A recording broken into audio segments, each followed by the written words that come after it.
यह आयोजन हो रहा है इस संकल्प शक्ति के लिए और आध्यात्म को अपने जीवन मूल्य का अभिन्न हिस्सा मानने के लिए मैं आप सबका हृदय से अभिनंदन करता हूं। यदि आप ये साहस संकल्प नहीं होता तो यह कार्य नहीं हो पाता। वासी भाई यहाँ बैठे हुए हैं। एक बात जो मैं हिंदुस्तान की खासियत बताता हूं,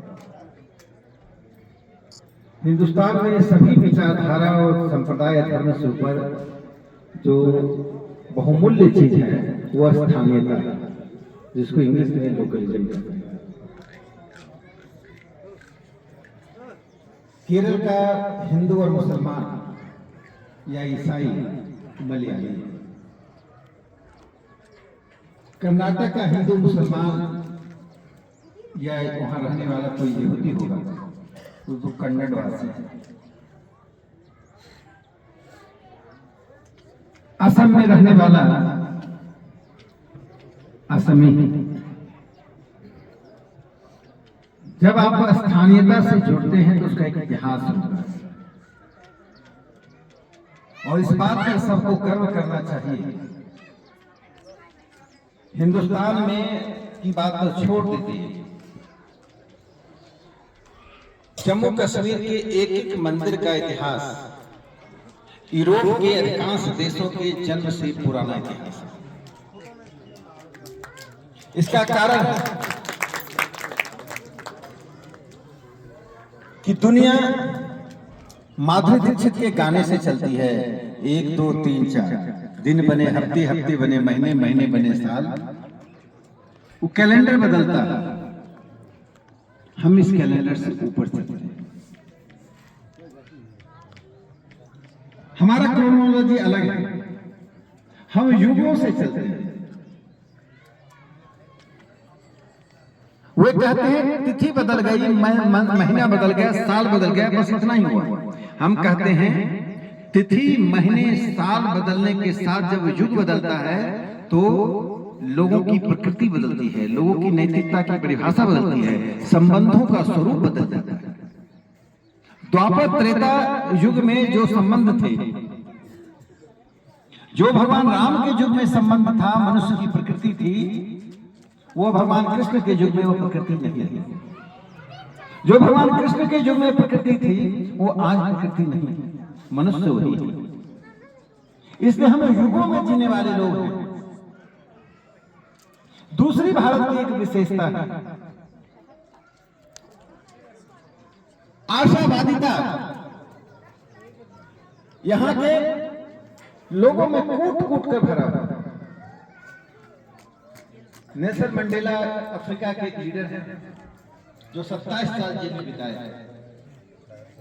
उन्होंने एक पंक्ति कही, optimism is the most powerful weapon. आशा जो है वो सबसे शक्तिशाली ताकत होती है।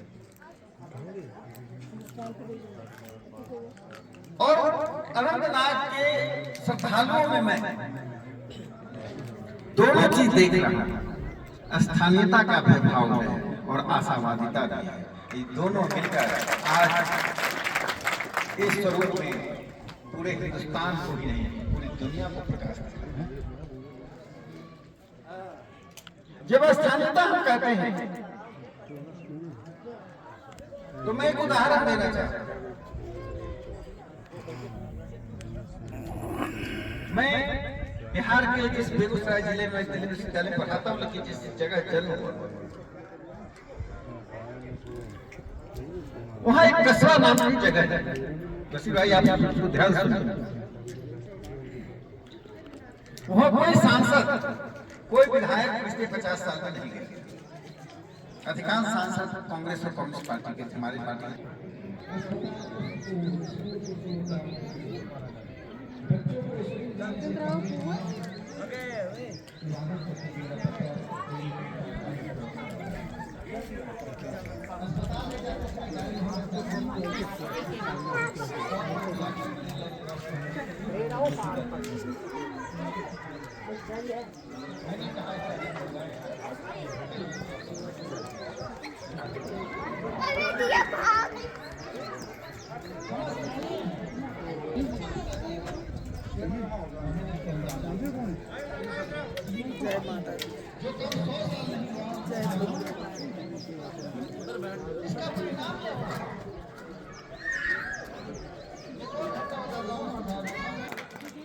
वो धर्म नहीं है, वानियत कही जाए।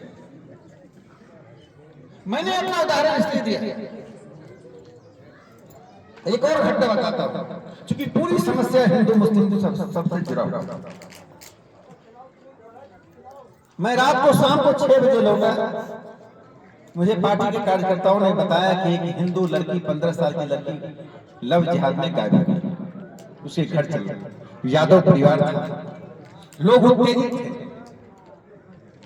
साधारणतः राजनीति के चाहे किसी पार्टी का हो, वो समस्या के समाधान से ज्यादा अपनी प्रचार में, अपनी पब्लिसिटी में विश्वास करता है। इस देश की प्रभाव का यही कारण है।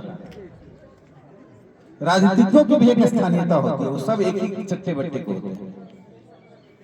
कोई 19 कोई 20, फोटो खिंचाया उसका काम पूरा, अखबार में छप गया फिर भूल गया, अगले दिन दूसरे दिन घटना, फिर दूसरा अखबार में ना। तो कार्यकर्ताओं ने उसी परंपरा में कहा चलिए एक लोगों से मिल लेते हैं और अखबार में स्टेटमेंट दे देते हैं। मैं कहा चल। मैंने 6 बजे के बाद मेरे 3 कार्यक्रम थे, मैंने तीनों कार्यक्रम रद्द कर दिए। मैं वहां बैठे, पहले एक पुलिस अफसर को बुलाया, एसपी के अलावा, एसपी एक बड़ा पद होता है, सबसे छानबीन पुलिस को और जनता के बीच बात की। अब लोगों ने विरोध किया कि आप नहीं जाएंगे, कुछ भी हो सकता है। मैं कुछ भी नहीं होगा, अधिक से अधिक क्या हो, जो मौत 90 साल में आएगी वो मौत 60 साल में, 55 साल में, 40 साल में आ जाएगी। आना तो है, मर मर के जीने से अच्छा है मर जाए। मैं कहा मैं जाऊंगा, वो कोई पाकिस्तान नहीं है, वो कोई बांग्लादेश नहीं है। पुलिस मना कर रही थी, मैं कहा कोई नहीं जाएगा तो मैं अकेले पैदल, मेरा ड्राइवर नहीं जाएगा तो मैं पैदल जाऊंगा, लेकिन जाऊंगा। अंत में मैं गया, मैं कहा पुलिस मेरे साथ नहीं जाएगी, मैं कहा पुलिस जाएगी तो मैं नहीं जाऊंगा।